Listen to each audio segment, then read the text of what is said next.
Mutations are one of the coolest new survival elements in Fallout 76. Let's talk about what we know so far.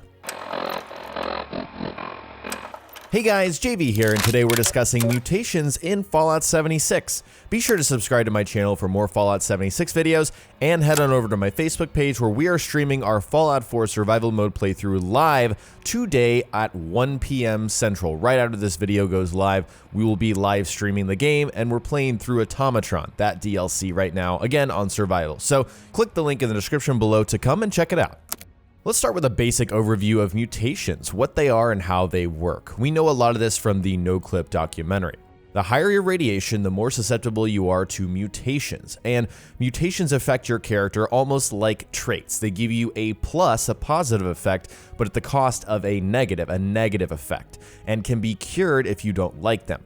There are also ways to get them permanently, but that's going to be late game content. Mutations are mostly gameplay stuff that tweaks your character a little bit, but some are visual effects that you will see.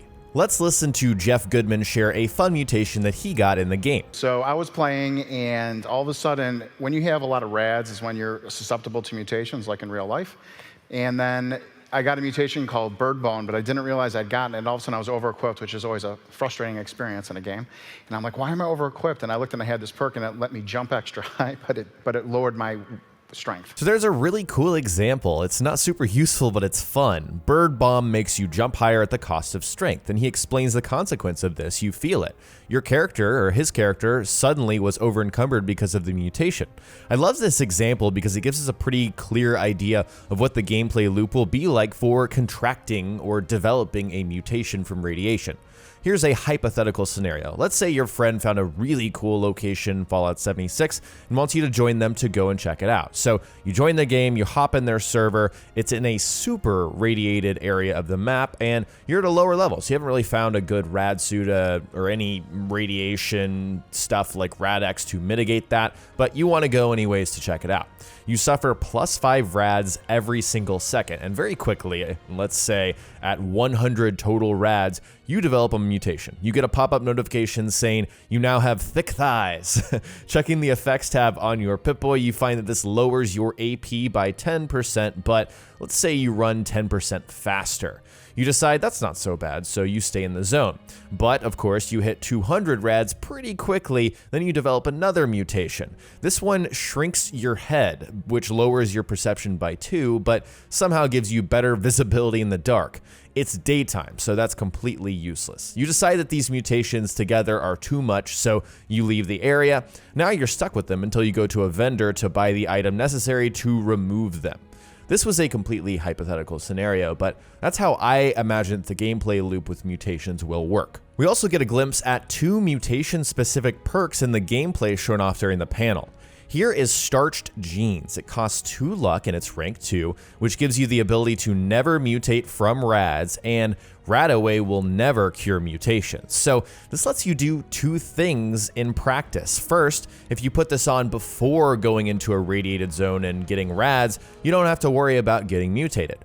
Second, if you put this on after developing a mutation, you get to keep it even if you use Radaway. And also it sounds like Radaway is the way that you get rid of mutations also, I just realized that. But this is similar to what Jeff mentioned in the NoClip documentary. But again, he did say that keeping mutations would be late game stuff. Again, this is on a level 42 character, and we know that perks have inherent level requirements. So perhaps this specific card isn't unlocked until like level 35, until a higher level. I can see this perk being a very powerful tool. Perhaps we'll be running out into the glowing sea of Fallout 76, whatever that will be, a super radiated zone, and we'll purposefully be getting mutations just to see if we get a really cool one that we want to keep permanently and use this card to achieve that. The next perk that we see is Strange in Numbers. This one costs 1 charisma and makes the positive effects of mutations 25% stronger if teammates are also mutated.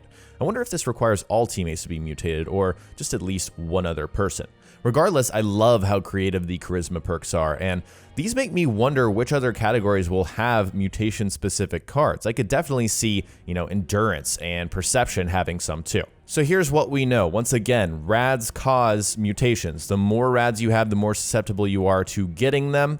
They will give you a positive effect and a negative effect. You can use perks to kind of manipulate them, and you can use rad away to either get rid of them or just to lower your rads. That's not a lot, so we still have lots of question marks when it comes to mutations. Can we have multiple mutations at once? Do they get worse as we become more radiated? Are there like levels or ranks of mutations? Do some mutations conflict with others? Are some more rare than others? Do we receive mutations at certain rads thresholds like I suggested in my example, or is it more random? How easy is it to remove them? Hopefully a lot of these will be answered when the game comes, and if not before then, when the beta launches in October. Alright guys, that's it for today's video. In the comments section below, tell me what is your biggest question when it comes to mutations, something we don't know already. Share your thoughts below. If you enjoyed the video, remember to subscribe for more Fallout 76 content, and be sure to check out my Facebook page where, again, we will be streaming our Fallout 4 Survival Mode playthrough with mods starting today at 1 p.m. So it's live right now as you're watching the video. Come by, hang out, check it out, link in the description. Thanks so much for watching, and I'll talk to you next time.